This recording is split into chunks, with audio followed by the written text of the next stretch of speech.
his mother called and said he wouldn't be here this evening. Okay. So the next is reappointments to the Farmland Protection Board.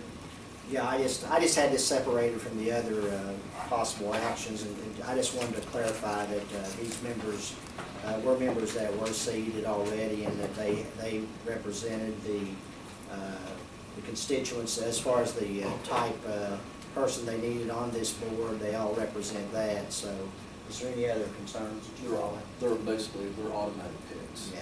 And so, is there a motion to go ahead and approve these reappointments to the Farmland Protection I Board? move. Second. Is that an all yes? Yes. Thank you. The next area is unfinished business or possible action, and we tabled them back on July 11th meeting, a bill from Safety Caution Equipment regarding the Lady Panthers softball champion sign. I've looked back through the minutes, I can't find anywhere in the minutes or in order that it was approved. How much is it? I actually contacted Alan Holder regarding that. He said that he was, I guess 911 was told to buy the signs, and they were going to put them up, I guess, along the road. And the West Virginia, I guess, highways wouldn't allow that. So, I guess he talked to the school, and they wanted to put them up down at the school. But I think the bill went to 911, and he was requesting that the commission take that bill. Pay it. But he was told by the commission that Yes. we'd pay for it. Yeah. Did Ms. Johnson do this? Or I don't know. But I don't, you Whoever know, was, I don't think, you know, well, I don't think you would have done it without somebody saying something to him, you know, so, do we have any, well, I guess it doesn't really mean, I'm trying to think of what it was. I think it's 500, do you remember taking two numbers? I'll entertain a motion to go ahead and pay that. I move. Is there a second? Oh, yes? Yes.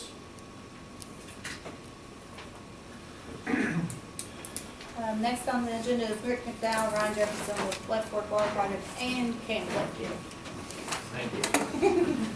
We practiced that, right? Try to get coordinated on these things.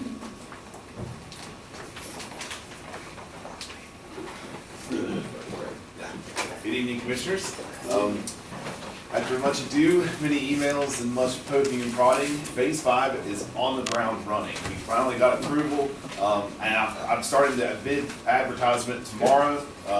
We're going to run it for once a week for 4 weeks, and then, of course, now we'll have to do pre-bid site visits, and then bid opening plan day is September 13th. That's according to my bid schedule right now. So we're hoping that we'll open the bids on the 13th of September, and then the next commission meeting, we'll make a motion to, I ask the commission to make a motion to accept the lowest bidder for the contracts. I went ahead and printed off some copies of the ad for you guys.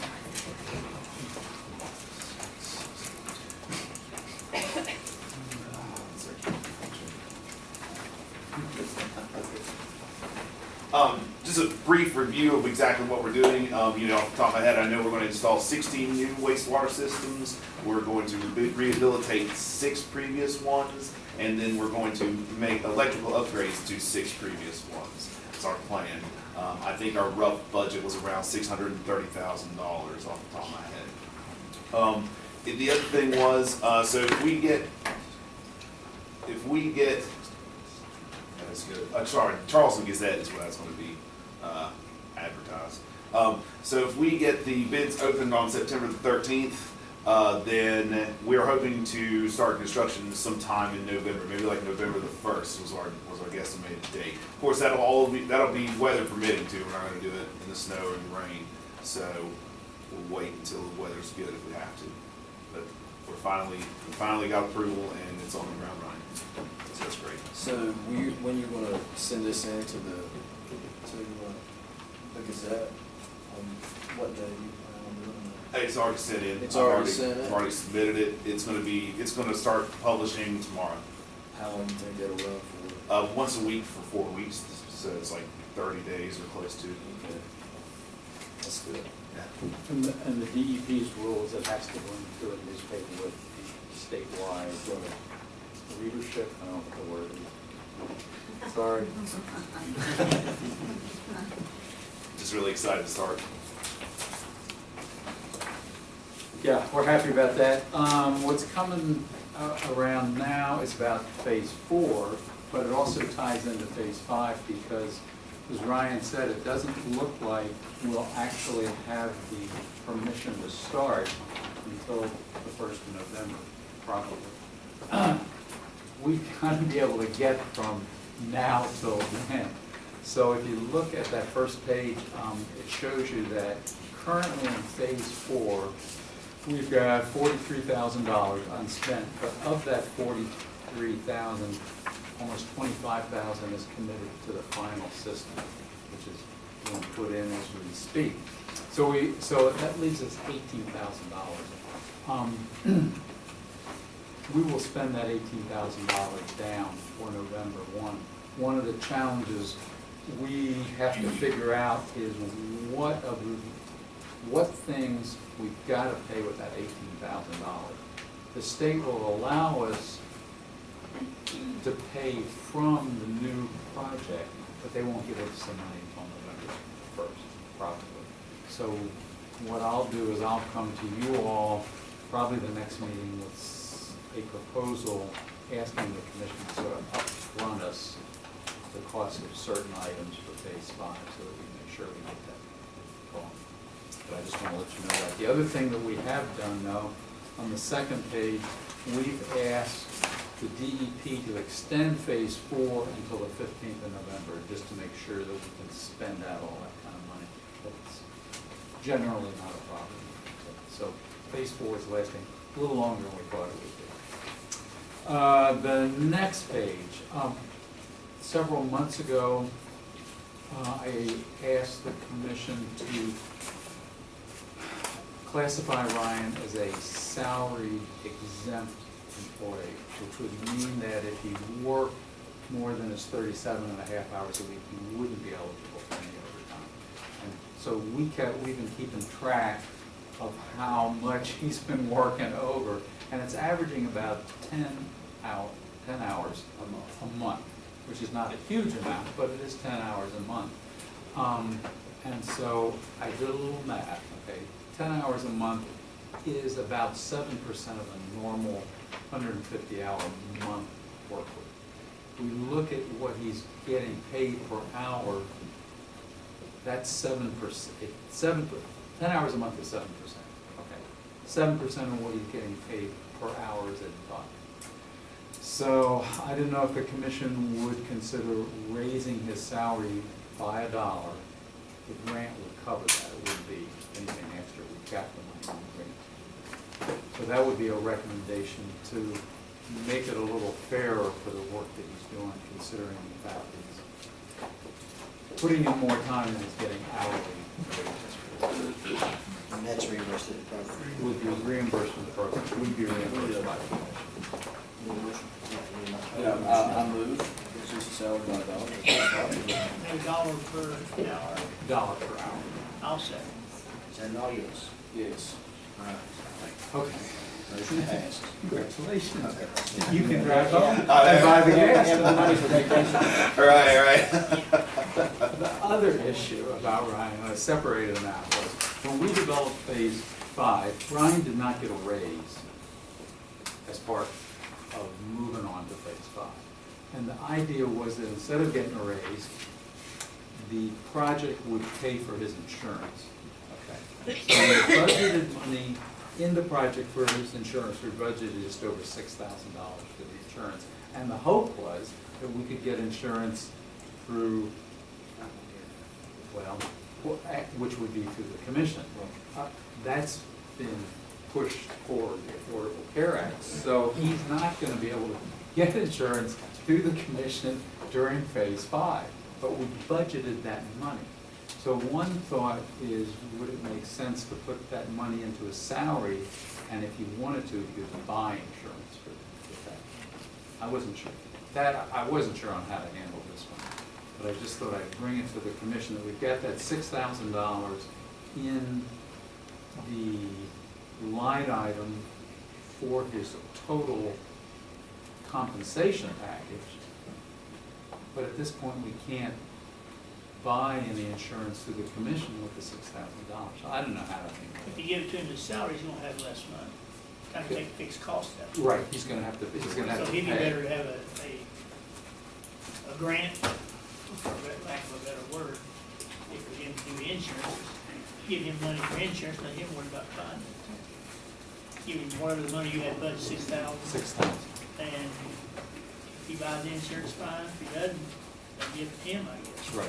And kind of like an insurance stipend. Yeah. And he would go through his regular salary, so he paid all the fringes Well, and not stuff. the way he's talking about it, I don't think it is. No. Oh, this would be a separate. Yeah, this would be Separate separate, check. And so he wouldn't have to pay taxes on that, or how do you deal with Well, it? See, I don't understand. He would, this kind of the stuff. thing of it is, he wouldn't get it unless he got insurance. Well, I mean, right? it's stipend for insurance, but he find a vendor, If he found a vendor, then the commission would pay the check to the vendor. Okay. Okay. So the last time I talked to the insurance people, it was like, the actual courthouse policy wouldn't take me because of pre-existing kidney conditions, but then Blue Cross Blue Shield was gonna be a better deal. So if I did, it may be something like, might be going through Blue Cross Blue Shield as opposed to using the other one. Well, the courthouse doesn't have a vendor Oh. at this point. I see. so we pay up to 6,000, where's in the budget? Into whatever company he was able to get insurance Be from. my- Right. Because that would be pre-tax dollars, so you're Right. gonna take it Right. the other way, you're gonna be He'd getting have to pay taxed. taxes on Right. it, and then you have to pay it out. And plus, So there's really- been discussion amongst us a little bit about how to deal with the Affordable Care Act's implementation, the timing of it and things like that, so we may actually jump ahead of the curve a little bit. We don't Okay. know yet, but we have talked about it a little bit, so. But we were looking at one deadline as everyone else was, now we're looking at a deadline a little farther past, but one of the things that we're gonna talk about at the training session, I think, is gonna be the Affordable Care Act. And we had actually punted around the idea of how we were gonna handle that, when we were gonna address it and things like that. So we may actually address that ahead of time if we find a solution that we think will work for us here, so. Would it be in his interest to sort of wait a little bit? You guys are discussing this? Well, I think that, I think we will probably know something by the 15th. I've kind of, what our plan is, So I this- think that's kind of, that's what I was hoping. We have to look at the costs to the commission, the Right. cost to everybody, and see how we're looking at there. The thing about waiting, though, is if you have a medical condition, Right. you don't wanna have a lapse, you know what I mean? You really I mean, it don't hasn't wanna- been, knock on wood, a long time, but I mean, it's still, Well, and I think, I don't think we can assure, I don't think we could say we're gonna have something going Right. too soon, so you Right. might wanna look at those alternatives in the meantime, but I just wanted to bring that up, that, this is something that we're gonna try to be proactive about. There's so many people that don't know a lot about it, and even the people that's supposed to know about it don't know a lot about it. So eventually, somebody's gonna figure it out and figure out how we can implement these things, and, but we're, besides waiting for them to come up with a way to do it, we're kind of looking at how we can do it along the same lines and be compliant with what the Affordable Care Act Maybe requires. we'll move forward at the same time you move Right. forward, and maybe that We you can get there before converge we- somewhere, Okay. and be able to offer that to the people real quickly. Sounds good. So. Thank you. I want to So do we need to move to make, It's really already that way. It's isn't it? already in the budget. I guess it would just, the logistics of actually how we transfer the money or that kind of stuff. We could come to you and just say, okay, Right, this is what. once he gets it, Once we know. knows what it's who's gonna be cost and the things like that, we can. Hey, you get an invoice, then you move. I want to give you a quick update on Camp Lakeview. We have one more free Wednesday of the 10. They've been going real well. I'll bring you a final update that shows how much we spent and all the volunteer time and hours. how's it been going, Rick? Yeah, it's been going pretty well. Commissioner Matthews. Glad to have you and your peanut butter and jelly sandwiches. The ham and cheese sandwich is there. Thank you. We appreciate all the help, you and your family. Last year, probably about this time, we had talked about trying to get the state road to look at Chipman's R on that road leading out there. And I think at that point, they moved their equipment someplace else. They've got it back in town now, I think, or did have. I'm not sure. And I didn't know whether the camp was on some list or whether we needed to ask the commission to sort of restart the process and ask them again. Don't stay ready. Yeah, we can do that, you want to tar and chip, right? I mean, That's what whatever we're they thinking call is- it, they call it something, Right. they call it back to it. But, yeah, if it's okay for the commission, I don't care to get a hold of the state and talk to them about it. Is that, what's the designation of that road? I Down think, Powell. It's where now I the think towers it's, and I churches. think it's, the road is Youth Camp Road. There's a sign there now, a new green and white sign. I've always said this is Very Power simple. Church. That is Route 58. That's what I say, it's That 58, road has 58. never been abandoned, that's a contention that was appropriated funds in that Mud River Dam project. We have, Mr. McCann probably 5 years ago sent a letter to the state of West Virginia, giving them a cost to, and I believe the plans were to go in back of the youth camp, was that, because that road was never supposed to be submerged. We have 2 low water bridges on the upper end.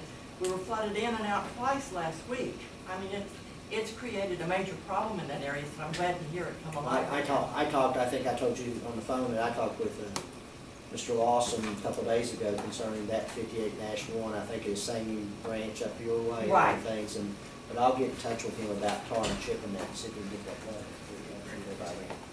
done. And the final thing, Commissioner Matthews and Commissioner McCann has been out there. This is a jewel, I think we've got in town. It's a great place. I didn't know whether the commission might consider having like a Saturday in September or October. It would be a time for courthouse employees and families to come set it aside. David? Why don't we open this up to the public? We all pay for it, taxpayers pay for it, just a few select people get to use that. How many people in here has ever been up there? How many people's ever seen it? Well, What I'm talking about, I think people we live get- around there don't even know what's up there because they keep it under lock and key all. several meetings ago, I gave you an application if you wanted to go up I there and rent it. go by there on my boat and the lady's out there with her 4 kids, that's not a camp. They're swimming and they're playing on the beach there. Well, And the lady's laying in a lawn chair, this is not a camp, It's Is it there. is it private or public? it's private. No, It's it's been not. private ever since it's been put in there. It's not private. It was set aside by the county commission to develop a residence camp in the county. In order to pay for the costs that we've got out there, as you drive by on your boat, you probably noticed there was a new structure that was put down by the lake. There's a changing building up there that was constructed. There's not enough money even from the rental to pay for all those things. When we have people out there, we have lifeguards that come in that we've got to pay. So it's not private, I mean, it's sort of semi-public, but the commission set it up in a way with a youth camp development committee that sets the rates and does those kinds of things. How many times do how many times do they camp out up there a year? Youth camp. Generally, people don't actually overnight camp, but they use it during the day. Almost every weekend is taken during the summer. We do this, we've done a free Wednesday thing. You were invited to come to the free Wednesday thing and bring your family. I haven't seen you there yet. We've done that every Wednesday this summer. We have kids and families that come. My family works on Wednesday. I'm sorry, but that's the time we're doing it. I mean, you know, I'm not getting paid to be there.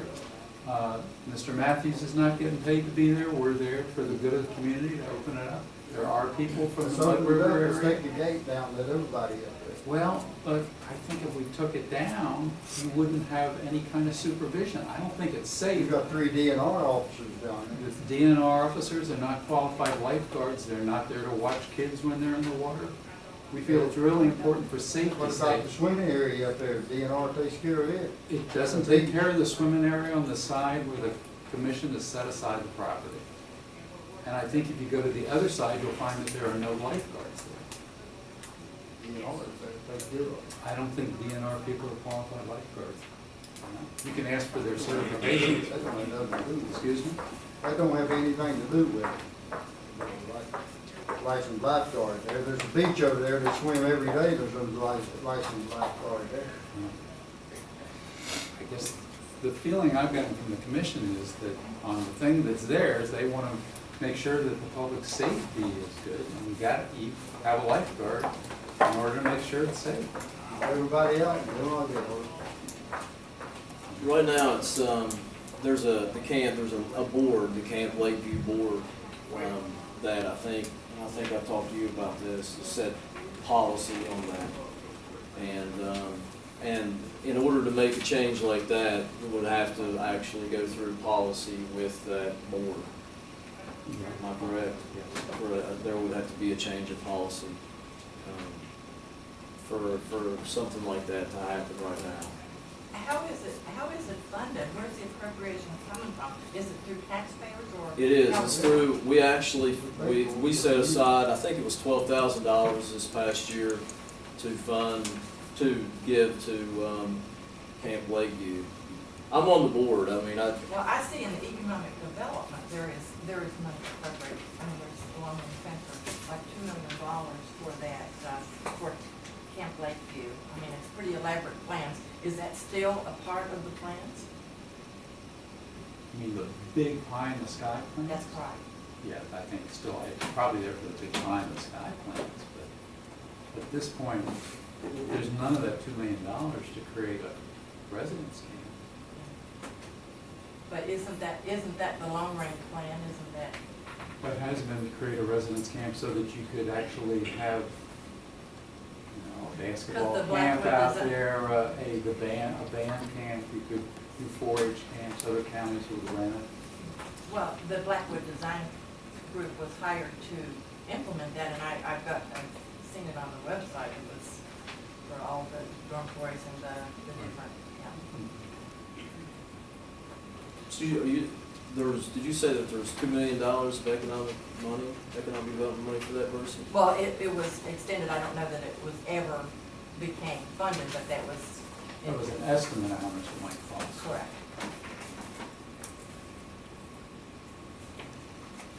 I've seen those plans.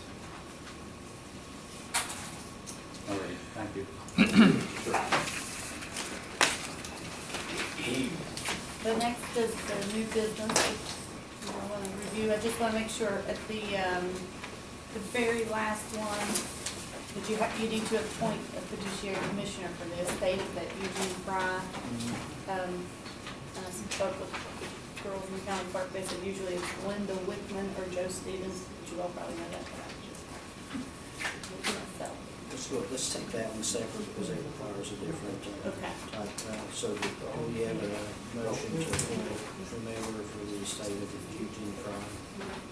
Who we want to- Stevens or Whitman, Linda Whitman or Joe if they Stevens. want one, it's not their turn, so they'll do the Okay, switch. I move to appoint Joe Stevens. Second. Is that all it is? Yes. Now we go back to the new business as a whole. You all have had time to review this, have you? If you have, then I'll entertain a motion to approve. Second. Is that an all yes? Yes.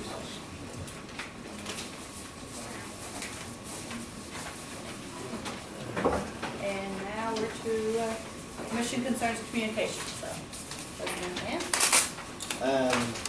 I don't really think I have anything to add. We pretty well covered those things that, with the update from the Hearts Center and things of that nature. We're going to a training session, next week, so we'll be, Stonewall in a training session up there, and, as I said before, there's different things that we'll address there, and hopefully we'll get a little update on the, Affordable Care Act and things of that nature. We're still, I think we're still, from what information I have, we're still waiting for cell towers, or trying to get our cell tower coverage and things like that. And I know Mr. Thomas works a lot on that, and Commissioner Matthews has. I think it's important, as most of you all know, I think our Hatfield McCoy Trail system is open now, isn't it, Sean? And hopefully, I've asked them prior to the opening to monitor as far as usage and things of that nature, which they do on all the trail systems. So we'll have a good idea after a few months as far as how many people we have coming there initially and things of that nature. And hopefully they'll have the trailhead completed. Have you talked to them about when they have that finished? No, I think the opening was very low key, Uh-huh. deliberately. Right. So, from the journal's point of view, I'm going to do something in a few weeks once Okay. things are a bit. That's all I have, Mr. Matthew. Just reiterate some of the things that we've been doing with Self-Care Service. I spoke with Chris Sandbar in the past week, and I'm sending him more documents. Seems like they pay me a lot of documents, and that's what we've been doing. And speaking with Rudy, we've kind of decided that, you know, the ball's in their court right now, and we were kind of laying back just a little bit. Probably going to be making some phone calls in the upcoming weeks to see how we are and what the process is. We're waiting for a letter so we can apply for an access grant, put up a tower. So that's really where we are there. And I think things are going to work out for us. I spoke with State Road about Route 214 and the potholes, and I also talked to Dr. Vance about it. He's actually going to head that up a little bit too. Camp Lakeview, if you remember this past yesterday, it was pretty dreary, but we managed to get about 36 kids out. That's pretty spectacular. One of the things, talking about the Talk Tell David, is when we have our meetings, I'll address your concern to that board during that meeting about the policy of Camp Lakeview. I just want you to know that, okay? Other than that, I have nothing else. Wait a minute, farmer's market. Working hard on the farmer's market. I talked to Larry Stutler, if that's how you say it, and he's in the process. He needs a couple of signatures, and the land will be fully purchased by the Lincoln EDA. And at that point, he's going to, currently looking at structures, talking with the Farm Bureau, getting ideas from them and from other farmers markets. And he's going to be putting once everything is completely put away, there will be a bid going out to start working the land to get this thing rolling. And I think the projected time for this farmer's market to go into place is probably in the spring. So that's kind of what we're shooting for. And just kind of keep our fingers crossed and hope for good weather. But that's all I have. Just attended one meeting since the last meeting. That was our Farmland Protection Board meeting, and we're still working, and you've got a good board out there that's working diligently trying to secure the first farm putting protection. And the only other thing is Buster Stars Jr. called and said, remind the group that he still has a lease on the property there at Griffithsville for a cell tower. That would help things. I actually have been emailing his son. I guess that's and talked to him about that as well. So that's another area that we possibly would do. Highland Towers just renewed that contract. Highland Towers renewed that contract, and I think that they're basically set up with Verizon for that particular site. Uncle David's for you. I'm telling you, we're all on this. We're all over this. It's worked really well, don't they? You're stuffy in here for these fans. Yes, very nice. Being no, Yes. if there's no further thing to be brought before the commission, I'll ask for a motion to adjourn this meeting. I move. Second. Stand adjourned.